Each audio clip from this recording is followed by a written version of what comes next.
Hello and thanks for joining me today. As I promised, I'm going to keep you updated on the state of the business. So what I want to talk about today is a proposal for the Postal Service around managing its own health care plan.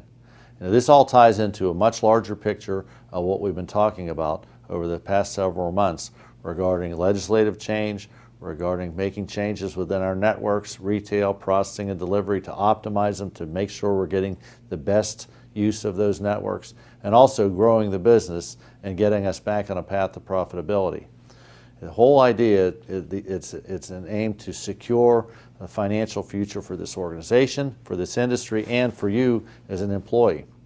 You know, we're all used to the Federal Employee Health Plan. I've been in this Postal Service for almost 36 years, and I know that there's a lot of people that are very comfortable with the idea that you're part of a real large plan. But let me tell you, it does not mean it is the best plan for you or the best plan for the Postal Service as a business. Health benefits are something that nobody likes to really get into any changes about, and you see that as people pretty much stick with plans that they select through FHB today. But if we have the ability to manage our own health care plan, it gives us negotiating power, something we do not have today. Now here's the way it would work. We have 1 million current and retired employees, 460,000 retirees, 559,000 employees. I guarantee you, we would be able to go out to the marketplace and competitively solicit interested companies and get a contract from one out of 4 major healthcare providers who would manage our healthcare system going forward. And notice I said manage. I know several of you have heard proposals out there in the media, many different sources, many different interpretations about what the plan is. Let me tell you this, the Postal Service will not manage the healthcare system internally, but we will contract it out to providers who have experience with large companies and big employee bases to make sure that we get our service level high. By pulling this piece away from our cost, we think we'll be able to save a minimum of between $500 and $700 million a year. Now, the other thing that we're going to do, and this is one of the key reasons why we're looking at this, by taking our own healthcare plan over, we can eliminate pre-funding. You've read about, you've heard about, I've talked to you about our requirement by law to pre-fund retiree health benefits. We have funded $42 billion into that fund with an additional $47 billion left to fund. We don't have the money to do that.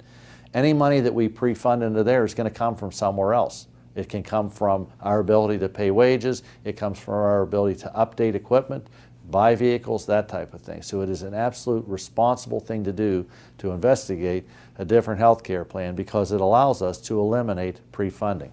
And this proposal is the same business model that's followed by many other large companies with large employee bases like Walmart, General Electric, IBM.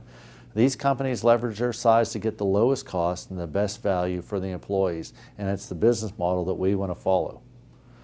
Currently, we have no negotiating power, and we're required to use whatever companies the Office of Personnel Management mandates. So instead of working with one company that has overall control and maybe uses some HMOs that make sense, the FEHB, the Federal Employee Health Benefits Program, uses 207, and there are administrative costs for each and every plan that adds to the costs that we're required to pay. We pay millions of dollars a year for administrative costs, and we support the rest of the federal government. The federal government doesn't provide any incentives also for people over 65 to use Medicare as the primary insurer, even though the Postal Service pays into Medicare. As a matter of fact, between the Postal Service and the employees, we are the second largest contributor into Medicare. So as a business, you're paying into it and you're not required to use it, and guess what? You're subsidizing many other companies that do use it. So all of us have been taking great steps to reduce costs across the entire board. Healthcare is the one cost that we've really been unable to address in the current business model. And right now, health costs without the pre-funding is 14% of our total cost. We need to change this. And we need to support this program as any other business would do, because it gives you the opportunity to maximize benefits as an employee, while at the same time, it gives the Postal Service the opportunity to pull costs down. And with 1 million strong, I think that we can aggressively compete and leverage our purchasing power as a Postal Service in the marketplace and incorporate private sector best practices to help make sure that we stabilize our finances going forward. Again, this is a part of the entire plan. The plan to move the legislation, and it is moving right now in both houses, And you saw we had something from the administration, and we're happy to get them in with their opinion of what should happen from a law perspective. We're moving with these networks. We'll be doing that. And again, we will move on areas like healthcare because it is such an important cost issue for our organization going forward. I will be following up with some growth areas. I want you to know that this is strictly not only a cost issue. There are a number of things that we've got in the pipeline for growth and some good stories out there, and I'll be sharing these with you. But for right now, we've got to stay focused on getting this legislation done, getting our plans in place to make sure that we address these costs going forward. So I appreciate, stick with us on this. I know it's a trying time. We all have to work together on this to get through these next couple months. And this next year, it's going to be a tough year, but we'll do the right thing.